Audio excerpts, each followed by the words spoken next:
Wasatch Report, shooting straight on everything from prepping to politics.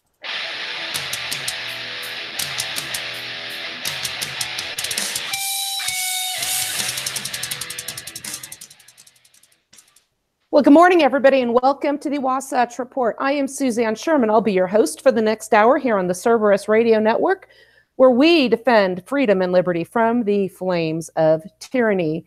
We're broadcasting live right now, 8 a.m. Mountain Time on Wednesday, April 18th, year of our Lord, 2018. Jeff Johnson's in the studio producing, and he'll be joining me in the conversation today. We've got a lot to talk about. You can follow us on Facebook, facebook.com/Cerberus Radio Network. We also have a fan page called CRN. I changed the name to my news page now. It is now, instead of just simply Suzanne Sherman, in order to try to avoid confusion with my other page, it is Suzanne Sherman's The Wasatch Report radio show. So I'd really appreciate if you'd go on over there, give a like, and join the conversation as well. We have a YouTube channel, Cerberus Radio Network, and we would encourage you to go over there and share that, subscribe to it. Although I think we do have an RSS feed on SoundCloud. Jeff, what's the update on that now? Do we have downloadable content? I don't know about downloadable yet, but all the shows pretty much are getting put on there. There's quite a few of yours. There's a lot of Daniel's and mine. There's a few of my paradigm shift. They are getting over there slowly. A lot of mine are being edited because of my quirkiness as far as being a new to radio. So I am editing mine. Mine will be more like a podcast. So just give us a little time. They are getting there. It is at Cerberus Radio Network on SoundCloud, and they are there. And there is a best of. There's a bunch of them that has Dan Fisher, so a couple of my best of that have been edited and sound much better. And I can't remember what some of the other ones are that you have, but there's about 6 of yours and a couple of mine in there right now. And there'll be more of them. And you mentioned you are new to radio, as am I. Never in my wildest dreams did I think I would be doing this. And in 2015, as a result of my month-long trip in my motorhome to take my boys to sites of historic interest, having been fed up with realizing the depth, the magnitude of the lies and the disinformation, the propaganda with regards to our history and a means to make us compliant to the tyranny and the overreach of the government we have today. You know, the great thing about technology is we have access to people. So if people will tune in, share our shows, pass the word around, we're getting some amazing feedback. I'm going to share something with our audience in a little bit. But, you know, you can go. We have an Android app. It is free. Download that. And if you just click that top link, you can hear Jeff and Daniel. They have a show. They're the founders of our network. Thank you, gentlemen. It's called the Renegade and the Rambler Radio Show. My show, the Wasatch Report. We have all this on Radio Co. Jeff has his show, The Paradigm Shift, the Bailey Report, when Daniel Bailey is available. Like I said, we're new to radio. We are people that have other lives going, but we saw a vacancy in the marketplace, availability for the truth. We've got a lot of people out there that are frustrated with the content and the availability of other points of view, going away, for instance, from the neocon warmongering support for the illegal bombing of Syria. You're not hearing a lot of rhetoric against that in the mainstream media. So we're here to tell you the truth. Greg Carpenter might be able to join us this morning. He's going to have his show on the Veritas Radio Network, also known as the Crusade Channel. His show is called Reverse Deception, and he will be talking about some of the lies being propagated right now to justify our action in Syria. By the way, Nikki Haley just said that we will be in Syria as long as Iran exists. I found that to be a little profound and a little bit scary. I'm going to be taking some stories out of a book called A History of War, Lincoln, Wilson, and Roosevelt, by John V. Denson. It's published by Mises Institute. And this book really explains what we're seeing today, how lies are told to justify the United States into entering various wars, and who benefits from these wars. Well, clearly the government. Going back to some of our other shows, we have our original programming that I mentioned, and we also have other talent that has allowed us to share their content on our network. We have The Other Side, a podcast with Justin and Mike. They are high school teachers, and they do a great job on their podcast. Brush Fires of Freedom, a show coming out of Tucson, Arizona, is replayed here as well. Shift Gold, Peter Schiff and Mike Meharry talk about gold investments and how you can do that. Mike Meharry also shares with us his podcast, and I believe he has some recent additions, so you'll be able to hear those. Ben McClintock, my friend who runs Defending Utah, when he has something that's profound and it applies to all of us, then I share that as well. So we're delighted to have some content. I'm very proud of the information that we have available. You're not going to hear this on other sources. And we also talk about preparedness. So not just politics, but preparedness. What is the way? When I first started my show on the other network, one of my first inquiries from a listener was, what is the quickest and easiest way to get out from control of big government? And Jeff, this is a message that resonates because we can think about ways to do this by educating ourselves and challenging tyranny when we come across it. But also the best way is to be self-reliant. That means being prepared for disaster. That means being able to educate your children. That means being able to solve your own problems in an emergency. The more self-reliant we are, the less of a stranglehold they can put across us with their tyrannical laws. I want to give a few announcements, and then we're going to get into the meat and taters of the show. PrepperCon is returning to Utah. It's going to be in Sandy, Utah, and we've got some great people coming out. That is going to be May 18th and 19th this year. It's a little later than it was last year, which will mean possibly some nicer weather for people that are coming from out of state. We have people coming from all across this continental landmass. So maybe Utah could be a little bit kinder weather-wise, although it wasn't too bad last year. But the past few days, we had some snow here and some crazy winds. I did a Facebook Live feed of the wind when it was coming through my property, and anybody can go to my page and check that out and see what was going on here. One of the people that will be there at PrepperCon is Stan Pruitt. Urban Survivors is his company. They teach tactical martial arts, knife training tactics, knife fighting, as well as firearms training.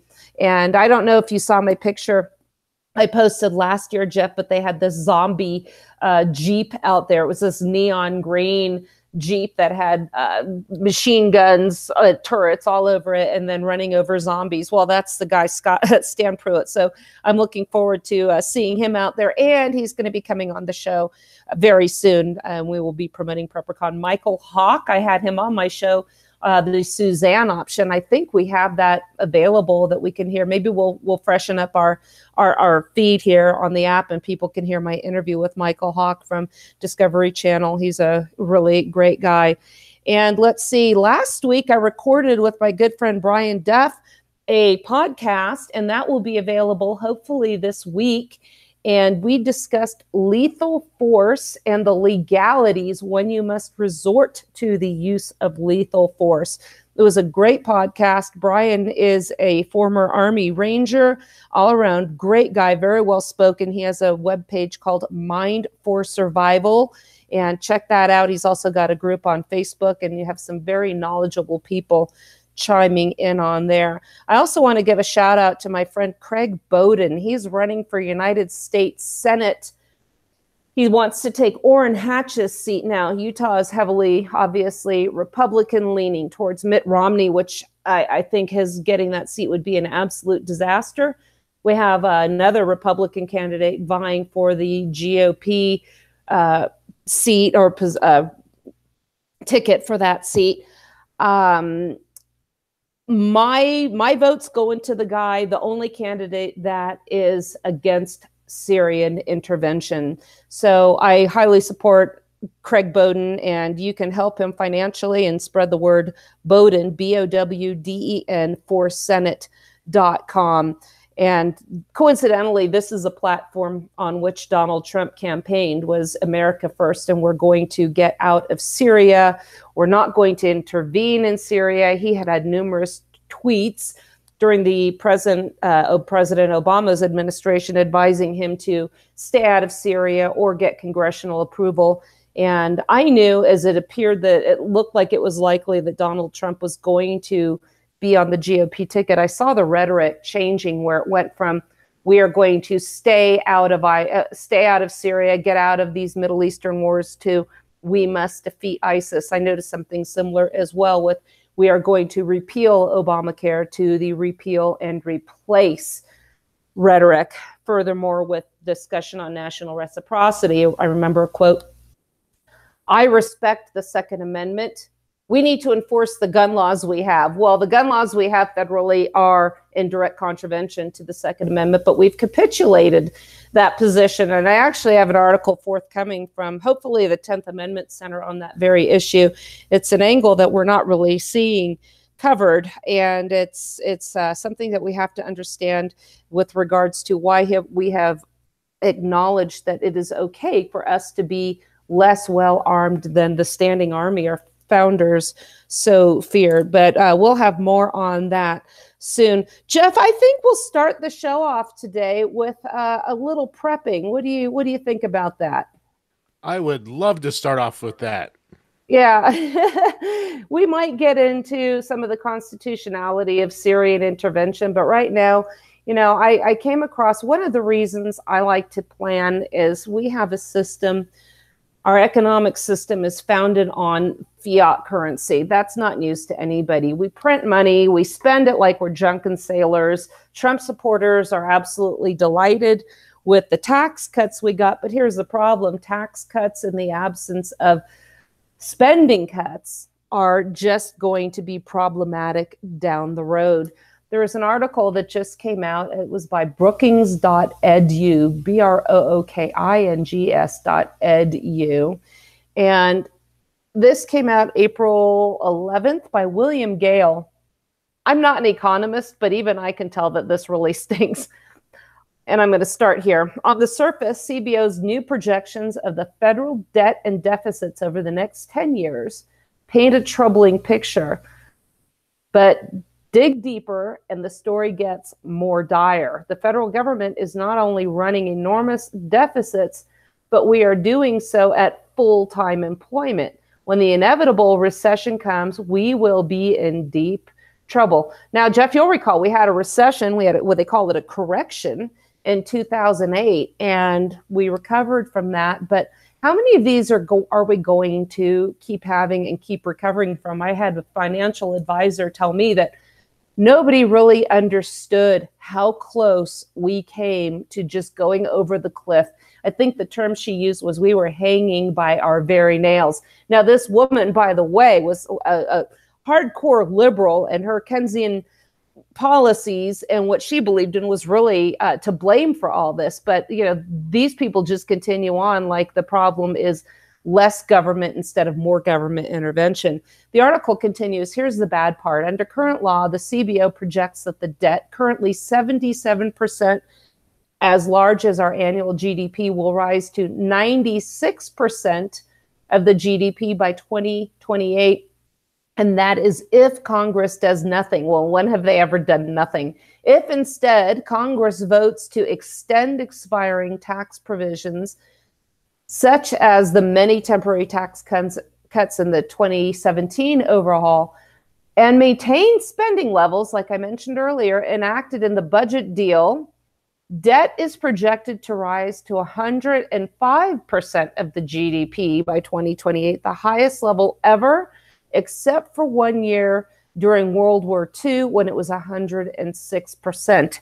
After World War II, federal debt outstanding fell relative to the size of the economy, but no reasonable forecaster would expect that to happen after 28, absent major policy changes.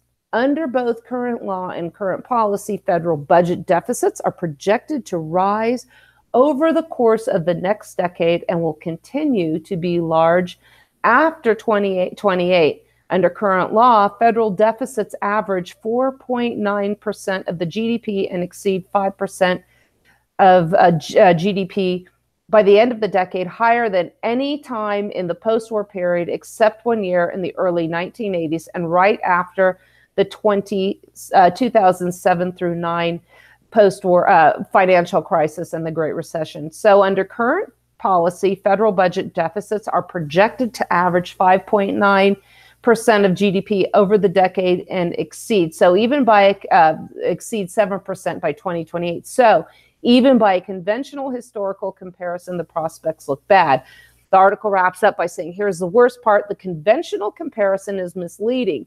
Projected budget deficits in the coming decade are essentially full employment deficits. And this is significant because while budget deficits can be helpful in recessions by providing economic stimulus, there are good reasons why we should be retrenching during economic times, including the one we are in now. And that's going to take us into the first subject of my show here. In fact, going back to the article, the CBO projects that over 2018 to 2028 period, the actual potential for the GDP will be equal. As President Kennedy once said, and here we go, the time to repair the roof is when the sun is shining. Instead, we are punching more holes into the fiscal roof.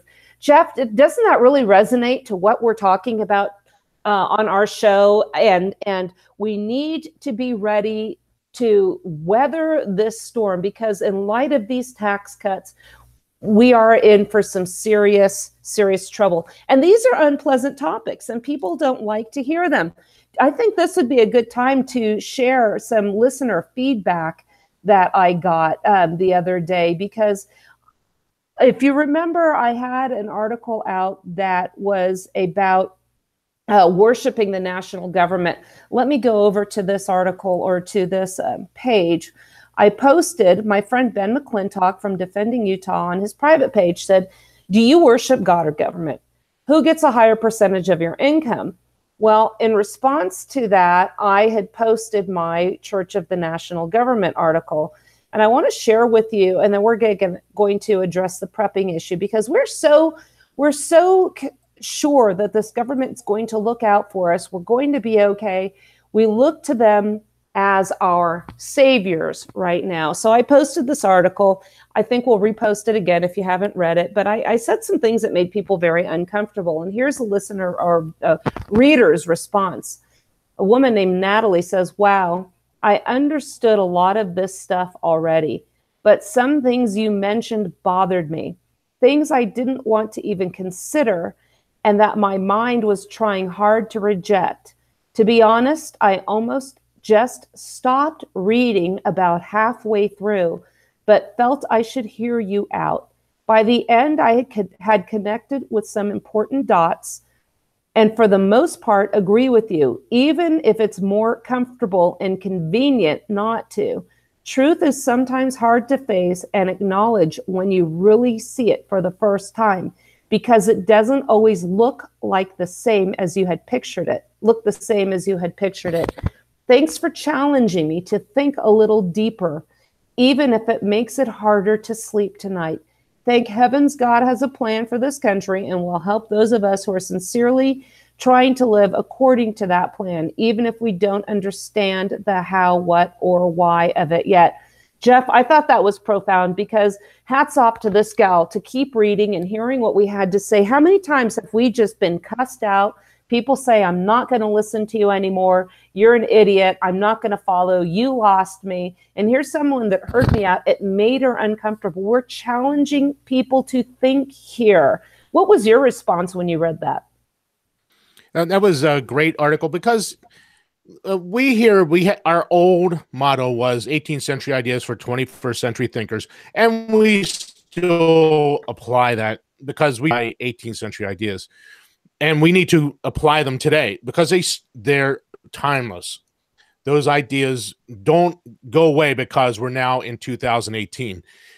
On top of that, I named my show The Paradigm Shift on purpose, because that's the whole purpose of why we're doing this. We want people to change their paradigm, whether it is on politics or whether it's on prepping. We want people to look at politics in a different mindset. Again, going back to those 18th century principles, we have lost those revolutionary ideas, those principles that government is there to defend our liberty. Read the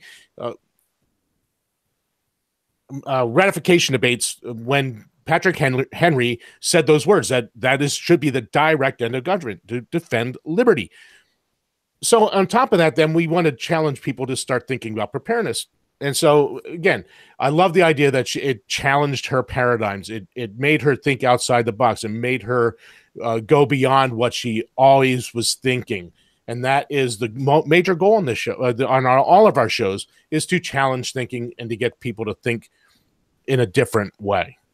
Yeah, we're very conditioned to embracing what is comfortable to us. And you know what, going back really quick to the 18th century ideas for us as 21st century thinkers, and looking back to why what they said makes more sense than what we're hearing from the politicians of today. What was the goal of these people back in the founding generation? These people were statesmen. They were looking to preserve liberties. They were looking for a system by which we could live under governance by the consent of the governed. So that's what they were looking at. Today, the politicians are looking merely to perpetuate their own power, get their little pension, they wreak havoc, and then they suck off the taxpayer tit for the rest of their lives with these generous pension plans, generous medical plans. They give themselves benefits. It's very profitable. Look what, for instance, Paul Ryan was worth when he went into the House, and look what he's worth now. Exponentially worth well more than when he started out. And he did not get that on his government salary. So when I saw that, a couple $100,000 a year, he isn't going to leave there a multimillionaire. Yeah, there is something else going on in government. I talked about this not long ago on another show of mine. There's something else going on here when they're going there and becoming massively rich. Yeah, and this is a symptom of nationalism, because these guys need to be bought and paid for. It costs a lot of money to get them into office. That's why we're not going to see something like term limits. So what they do is come up with like this monstrosity omnibus budget plan. The debt's going on, going back to the article I referred to at the beginning of the show.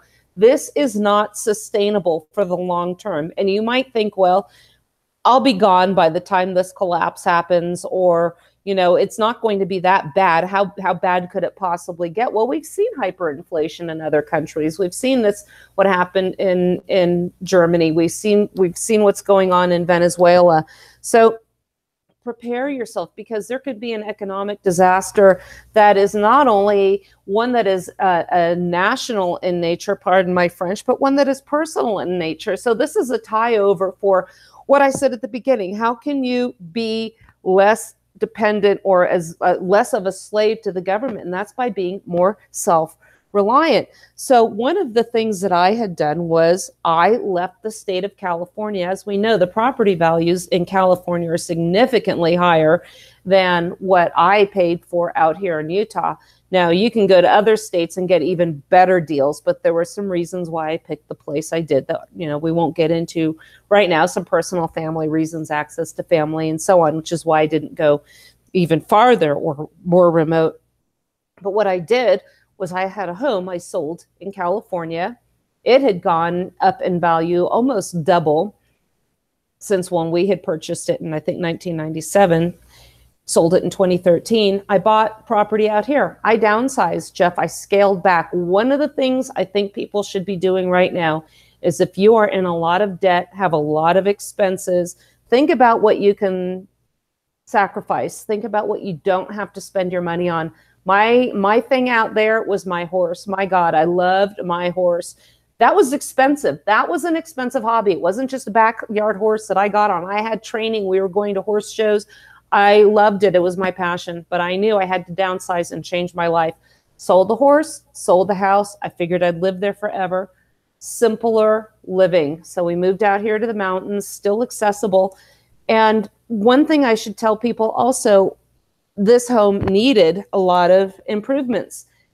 If you have improvements that you need to make on your home that is going to make it survivable in a collapse, do those now. What did we hear? What was Ted Kennedy's quote? You need to repair your roof while the sun is shining. Don't punch holes in your roof. Don't keep these expensive hobbies. Don't buy things you don't need to get that are just luxuries when you need to do like what I had to do. My place needed all new windows. I put new doors in here. I put a generator for when the power goes out. Next up on my list is I want solar. So particularly if you live in a place where the climate can get very hostile, think about that. We have some pretty extreme weather out here. We've had several times where we go 23, if not farther below. So think about that. You also have to think about your food, water, not just what you can keep on hand. Do you have replenishable supplies? Learn right now how to can. If you have a garden, if you don't have a garden, learn how to grow some of your own food. You can't live off canned foods, or I have those food buckets as well, those freeze-dried foods that last up to 25 years, but think farther out. You know, one of the things, Jeff, if we're looking at 2028, I'm going to be in my 60s, and I want to make sure one of the legacies I'm leaving for my family, my boys, is an availability, the ability to survive once I'm gone. Have I set up a place that will be secure for them? Will they have the food? Will they also have these skills by which to acquire more and maintain what I've set up for them? Did you see that there was, I believe, 200 million eggs recalled and 7,000 pounds of raw meat, raw beef that was recalled? We get our own eggs here. I hunt. You can raise animals. If you live in an area where you can't do that, find out where your local farms are. So at least for now, you can get fresh food. If you live even in a city, in an urban environment, you can grow some food on your patio, do some things like that. So there are ways that you need to prepare. Jeff, I know you wanted to chime in on this a little bit as well. Yes, you touched on something in passing, and I want to go back to it a little bit. One of the greatest things you can do in a preparedness mindset is, especially when you're talking about economic downturns, whether it's personal, you say you lost your job, you need to be prepared for those type of situations where even if it's just a personal disaster as far as lose your economic abilities. Today, you need to be thinking about getting yourself out of debt. Unfortunately, in America, we are a debt society. We are debt driven. We want everything now, and we'll borrow massive amounts of money to get what we want right now. And if you lost your job, these could have dire consequences in the long run. Now, we were talking about this article where this could be actually a societal problem. Are you going to be in a good place if society would lose its economic drive if there was a big downturn because of all this government debt? You don't want to be stuck behind massive debt. You don't want to be stuck behind having nothing because you didn't prepare for the future and for those economic downturns. And so really think about your finances, get your financial things in order. That will really help you be prepared for these downturns. Well, and this is also what I had in my notes that you had mentioned. If people think that, or don't want to believe because it makes them too uncomfortable, that this sort of correction or collapse or whatever you want to call it is not going to be forthcoming, that's fine. I tell people all the time, you need to be prepared. Pick the calamity that concerns you the most. And everybody is vulnerable to personal financial devastation on a wider scale that they don't have control over. Look at a cyber attack. We're very vulnerable to cyber attacks. Most of our money, our wealth, is all electronically recorded. It can be vaporized if this system is destroyed. So think about a cyber attack. You can lose your job, as you mentioned earlier, or a severe illness. How many people know if you get cancer, how financially devastating that can actually be to a family? So these are things to prepare for. It's not just for a societal collapse. Again, if you want to be self-reliant, you have to rely, obviously, on being prepared. These are skills you need to learn. So again, one of the ways when I lived in California, and I tell this story, frequently is I was very worried about growing up in an area where, as a kid, I heard California was going into the ocean. I didn't know if that was going to be tomorrow, next week, or if it would be all at once. I just heard that and it worried me. And then, you know, I'd been through a few earthquakes and I grew up and I understood that it was going to be, obviously not in my lifetime, but we also would be susceptible to damage. I was actually out of state during the 1989 earthquake, but Interstate 80 had collapsed on itself. We have the San Andreas Fault there. We could have some major issues. So when I lived there and I had become a mom, I realized that I lived in an agricultural area. There wasn't going to be a store right close by, so I really should have some supplies on hand. I had two little boys that needed my help. And I decided to start learning about being prepared. And Jeff, you remember I had Dr. Arthur T. Bradley on my other show, and I think he might have, no, I don't think he's been on this one yet. He's the author of the Disaster Preparedness book for the family. It's an outstanding book and a bestseller. And you know what he talks about is every single aspect. It's a comprehensive plan for you to be prepared for your family. So I started reading that book and realized this was really a fun hobby. I had already started growing my own food, and rather than throwing the extra tomatoes over the fence or to my dogs, I started preserving them. I would start by freezing. I would start by making stock. A great way to preserve your fresh harvest is to learn how to can your food using the canning jars. It is a fantastic way. I still have tomatoes from when I lived in California. When I open them, they smell like they're absolutely fresh. Same thing with corn. And that's years later. And you have to consider storing them in a means by which they can maintain that freshness. You want to keep them in a dark place. You want to keep them, again, so they're not exposed to the sunlight, and not move them around a lot. Keep them where they're cool. But I tell you, you can make up, rather than relying on stores of canned foods, which are processed, which are really high in sodium. I like to make, I'm just giving you some personal suggestions here, chilies, soups, stews, foods that are dense in nutrition. Mind you, these foods will also often be low in acid, so you will have to use a pressure canner to process them. When I first got mine in the mail, I was so intimidated. It looked like one of those Apollo spacecrafts, and I learned how to use it. There was a homesteading link that a friend of mine, Annie Burdell, Prepper Chicks, had posted. I'll see if I can find that, but it just walked you through the canning process step by step, and now I absolutely love it. And again, you don't feel like cooking one night, open up a can of the food you made at another time. You lose a job, you need something to carry you over for a while, you're going to be set. I hope we never have to rely on our skills long term, but if we do, you have to ask yourself, will my shelter keep my family secure? Will it keep them protected from the elements? Will they be able to stay warm if we have excessively cold winters? Do we have a replenishable supply of water? One of the reasons I bought the place I did was we have a spring-fed stream going through the back of my house. Make sure that you have the ability to purify this water. You know, you can store a bunch of water.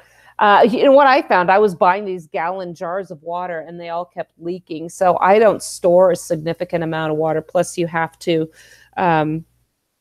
also rotate it as well as with your canned supplies. Jeff, medical supplies, we talk about that. You and I talk about tourniquets a lot.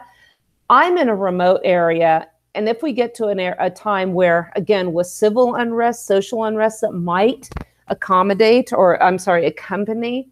a financial collapse, you might not be able to get medical help as quickly as you like, if at all. Trauma is likely to be experienced if you're doing activities you are not familiar with. Chopping wood, for instance, doing repairs, hunting, working with knives. And Jeff, you and I like to talk about tourniquets. There's an article here called traumanews.com is the website, and is about tourniquets. And they say here, civilian tourniquet use associated with a 6 fold reduction in mortality. I believe you keep those in your IFAC in your bags, don't you? Yes, I do. I keep them all the time in there. All of them, all my IFACs, whether it's in my truck or on my belt that I carry, or in my backpack, they all have and I'm going to give the name of this. I have no financial thing to do with North American Rescue. I'm not an investor. They're not paying me. I just like North American Rescue. They have one of the best red cat tourniquets out there. You're going to pay a little bit more for them, but they are very, very high quality. And I know that those folks that are from Mind for Survival that may be listening this morning, I know that Brian has suggested them as well. They are just a really high quality. They have a full line of medical supplies, and if you have the extra cash, it will not hurt you to buy those. But just buy one. It doesn't have to be a high quality one. Just carry a tourniquet, carry trauma dressings, carry different things that will help someone. If you're driving down the road and you come across a motor vehicle accident and someone has severe bleeding that you cannot control, you may need to apply that tourniquet. You're talking mortality now, saving that life. Have those dressings so you can put dressings on. These are things that you can use in everyday life. It doesn't have to be an end of the world situation to be prepared. Just driving down the road, you can come across the need for these things. Yeah, in fact, our good friend Scott Stallings, him and Shane Cole from Prepper Talk Radio, they had posted some photos when, I forgot which one, maybe it was Scott, was headed down the road and there was a severe car accident, and before help had arrived. We talk about the difference between first responders, which is, traditional police, fire, rescue, ambulance, and then we have the immediate responders, those of us that happenstance upon a scene, a tragedy. And these guys were the only ones that had medical supplies and the means by which they could render some first aid until help could arrive. So if you know how to use this stuff, have it in your vehicle. You're likely to have severe lacerations in the event of a car accident. Have some Israeli Band-Aids, basic first aid, a tourniquet. My son, I have him carry that in his car. We have them in our vehicles, and then I have them at home here. And then particularly if you have a time when you're not going to have medical assistance available to you, think about what your family is going to need. Do you have individuals that are on medications? How long can you keep medications around that they're going to need? So again, your shelter, will it last through a collapse? Will it keep your family warm enough? Do you have the means by which to protect what you have acquired? We will get into more securing your compound. I've done some of that before, but I think that would be worthy of a show all of its own. But, you have to make some decisions ahead of time. Think about neighbors, think about family members that might not have heeded your advice and have a plan. In effect, make these difficult decisions ahead of time. There are a lot of ethical considerations when troubling times like we are prognosticating with this article are coming towards us. Because what if somebody really needs food from you? They haven't listened. Are you going to barter? Are you going to supply these people? When you do, you can expect more coming. Did you want to say something?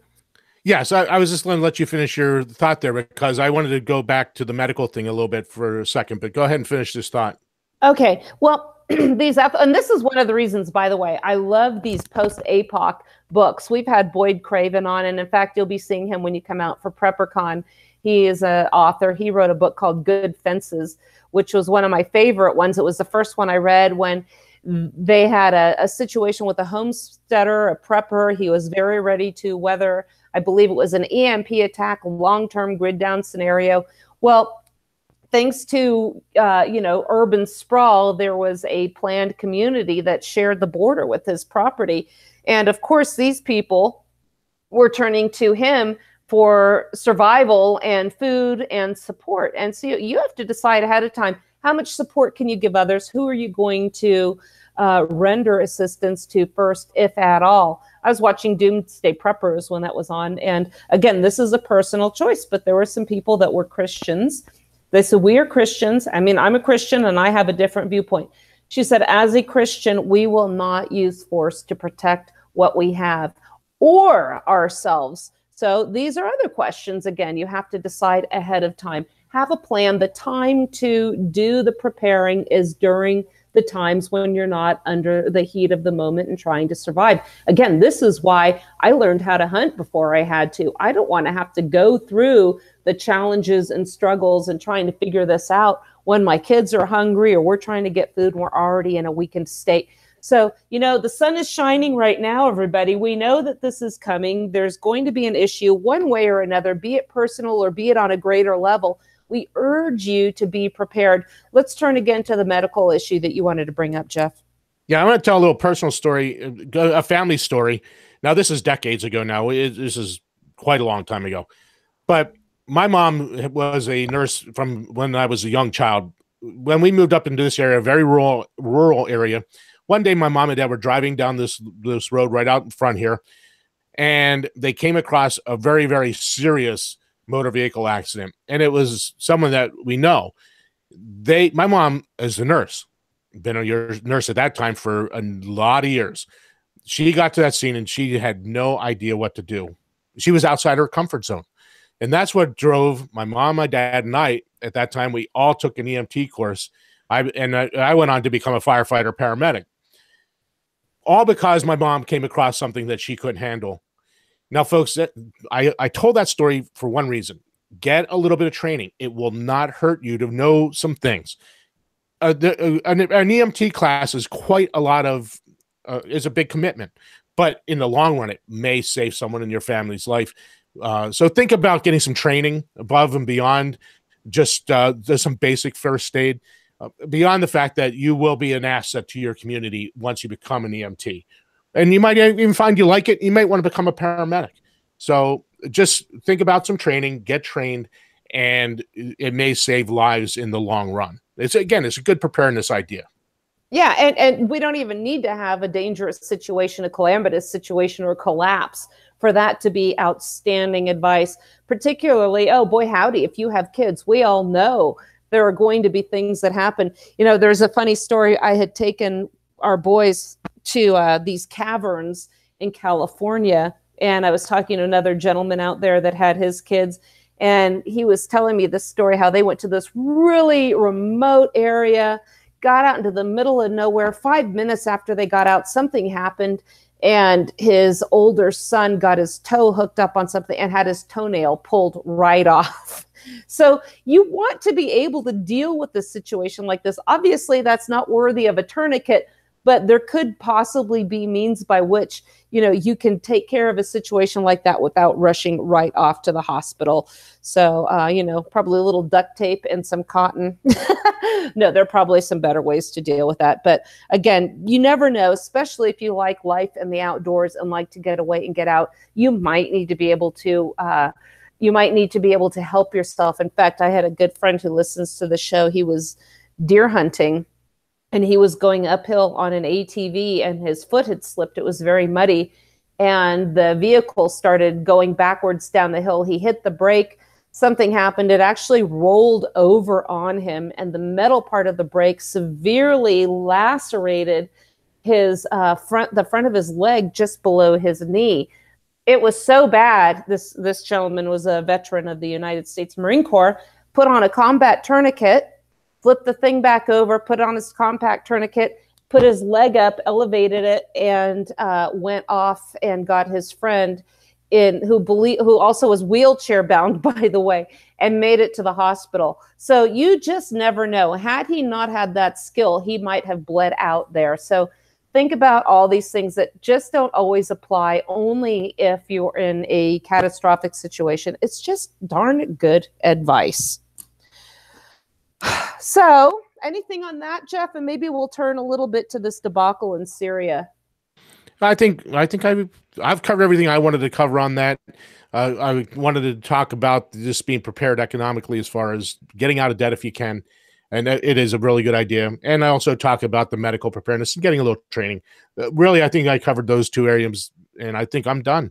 Yeah, and I think what you have to ask yourself is, you know, if you want to spend some money on stuff that's not going to depreciate in value. Food is not going to depreciate in value. Long-term survival food, canned foods, supplies like that. So your money sitting in the bank, and I'm not saying just spend it all right now on preparedness items, but I consider some of these essential supplies a bank account that I have put in effect for my family even after I am gone, a home that is ready for them, food that they can use, medical supplies, means by which you can defend said supplies. So that is also money in the bank, money that can never be taken away or lost or evaporated if there's a cyber attack or hyperinflation. So always think about these items as money in your survival and self-reliance bank.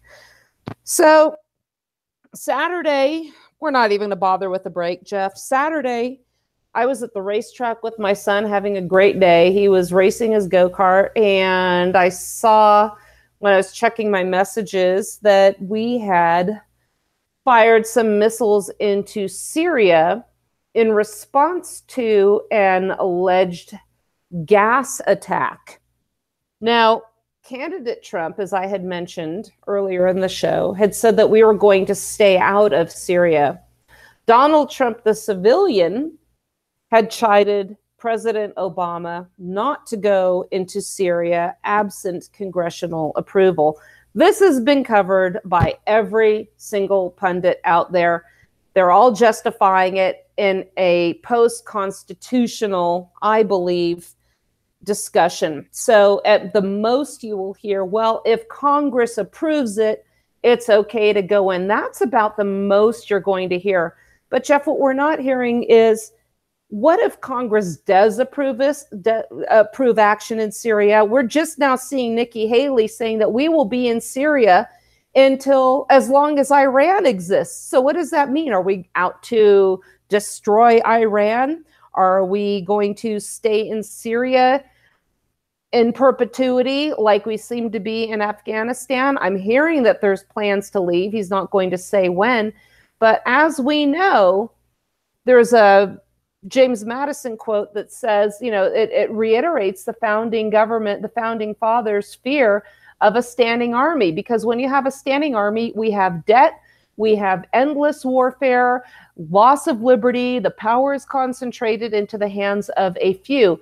And we keep looking towards these national solutions. And I don't understand what we have, what safety we have, what our national security interest is. And that's how they get away from the declaration of war requirement. We have a national security interest in there in Syria, meaning we have sarin gas that's going to fall into the hands of the jihadists, who, by the way, we created ISIS, we created Al-Qaeda. So we seem to be creating this perpetual boogeyman to justify this perpetual war machine that we have. And I'm not seeing any way out of this, especially the way that we're carrying on. Did you want to say something, Jeff? Oh, I'm getting ready to say something, but go ahead. I'll chime in when I'm ready. Just go ahead and keep going with your. I'll tell you what. Since you stopped your thought, go ahead. This has prepping ramifications too, because I sent you an article about Russia sending reinforcements to that area. This could turn into a larger war, and which could affect you economically and could affect your ability to get things that you need. If we were in a larger war, just look back to World War II and the rationing of certain items. So this has a prepping angle to it. Look how World War I started, an assassination. And our involvement set the stage for World War II and every other war we had after that. So yes, we can see there's definitely a preparedness angle, and we're actually going to visit that in more detail when Brian Duff joins us next week. Go ahead, though. Okay, I just want to, I'm going to a Michael Meharry article from the 10th Amendment Center. It is called Constitution 101, War Powers. I'm just going to read two quick articles or paragraphs of it. First, no constitutional provision authorizes Congress to pass off its delegated power to the president. In fact, doing so violates basic rules of construction. In contract law, when a principal, the people, we're the principal, delegates power to an agent, the federal government. So we delegated authority to the federal government. People keep saying the states, this or that. No, it was the people. The people gave this power to the federal government. They delegated it. They allowed them to be an agent for certain things. That entity cannot transfer the power to another party without specific direction. No such authorization exists. So Congress can't simply give the president a blank slate to make a decision on war based on his own discretion. Congress must make that call and make it specifically before initiation of military action. Second, they violate the spirit of the separation of powers. Remember, the framers and the ratifiers wanted a decision to go to war left to the hands of a deliberative body, the representatives of the people, not in the hands of a single individual. The War Powers Act does the exact opposite, allowing the president to act without any congressional approval beforehand. Then the resolution gives him broad authority to decide when and if he wants to act. This does not encompass the type of deliberation the founders envisioned. Why did they give it to the deliberative bodies? Because they are our representatives. I said in my show the other day that on the 29th, that who are the representatives there to represent? Is my representative there to represent the American people? No, heck no. Is he there to represent the state of Pennsylvania? Heck no. He's there to represent the people in his district, his friends, family, and neighbors. He's there to represent our interests because we know him. He should know what our interests are, and he goes there to defend our interests. And that's why I went to a deliberative body, because he's there to be our voice in the Congress. And that's why they put it there. They made it very difficult to go to war on purpose. And now what we're seeing is a justification. Well, there was sarin gas used or chlorine gas, and somebody actually had told me, look, the founders never envisioned sarin gas. Therefore, it is incumbent upon us to act, and this is the continuation of the argument. The Constitution doesn't matter. Mises.org is irrelevant. Libertarians are irrelevant. And this is very sad that conservatives are seeing and accepting this point of view. I think this is the key to our eventually finding liberty, is getting out of this mindset that we have an obligation to be the world's police. First of all, I was hoping to have Greg Carpenter join us today because he had a great show, like I mentioned, debunking these lies that we've been told about what happened over in Syria about the gas attack. He just messaged me. He says he's almost out of the meeting. So he may get on here before the show's out. If he does call in, we may end up having to go overtime. People may get a bonus section today because we can stay live. That would be outstanding. So let's assume the worst, and that Assad did use gas on civilians. Who are we to take the moral high road? First of all, why do we pick and choose what battles we're going to get into? Look at the atrocities going on around the world, including within the sovereign territory of our supposed moderate allies, the Saudis. Look what we're doing on their behalf, also with them as partners in Yemen. Look what we have done with our own people. A few weeks ago, we had Jim Bovard on here from He Writes for the Hill, and we were discussing the 25th anniversary of Waco and the gas canisters that were tossed into closed buildings with children, the children that they were ostensibly there to save from the Branch Davidians. These children died. We gassed our own people. 60 million dead babies, murdered unborn babies, and counting, under the auspices of legal authority and permission, thanks to Roe versus Wade. We have no ground. We have no position to take the moral high ground here at all. But here we are. And again, we're being lied to about war, as we have in the past. There have been some great articles about this. And here's the thing I mentioned before. Candidate Trump said that we were not going to do this. And we talked about people getting very upset if you try to slay their sacred cows. Jeff, you saw a post I had put on my page. I was firing off some things. I was pretty angry on Saturday. But I still stand by what I said. I will never backtrack from what I have said. I will not apologize for offending people. I am beholden to no one. You know, we don't have advertisers. We're doing this on our own. It would be nice maybe to have money and get this thing monetized. But the blessing of this is that we can speak the truth and not worry about offending a lot of people. So what I said that had people so upset was, at least with Hillary Clinton, she was honest about her intentions. And by that, this was on the day that we had gone into Syria and bombed them again. I said, we knew that she was a war hawk. We've seen her record. We see, you know, the quote with her, we came, we saw, he died, talking about Hussein. So, you know, we know what she was all about. Look what she did in Libya. So we knew that she was going to continue this policy. She was talking about getting tough with Russia. Donald Trump campaigned on a different platform. And when I said that, oh my gosh, the fallout, because people just thought I was insinuating that Hillary was honest. No, I made no such assertion.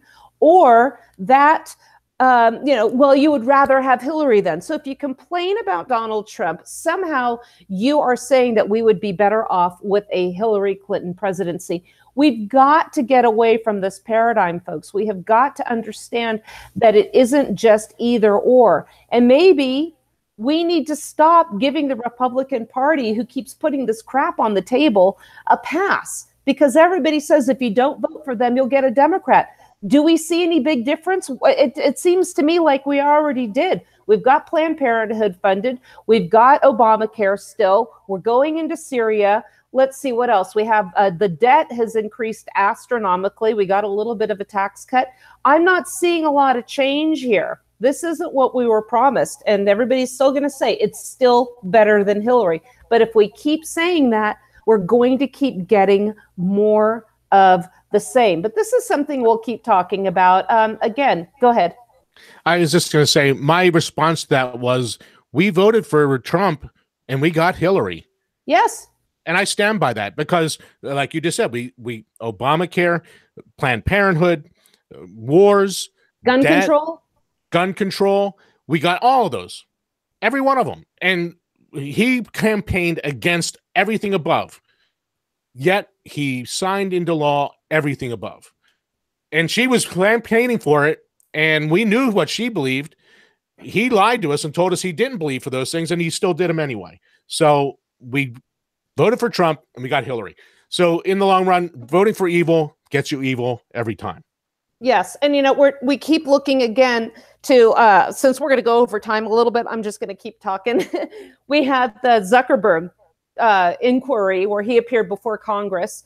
And again, the irony, fortunately, wasn't lost on many people that here we have the government that has surveilled us to the extreme. Every conversation, every single email, unconstitutionally stored by them, drilling Mark Zuckerberg on privacy rights of Facebook users. And Kevin Gutzman had actually come out with a post on Facebook that was so profound. The 10th Amendment Center just published it as a quick little blog.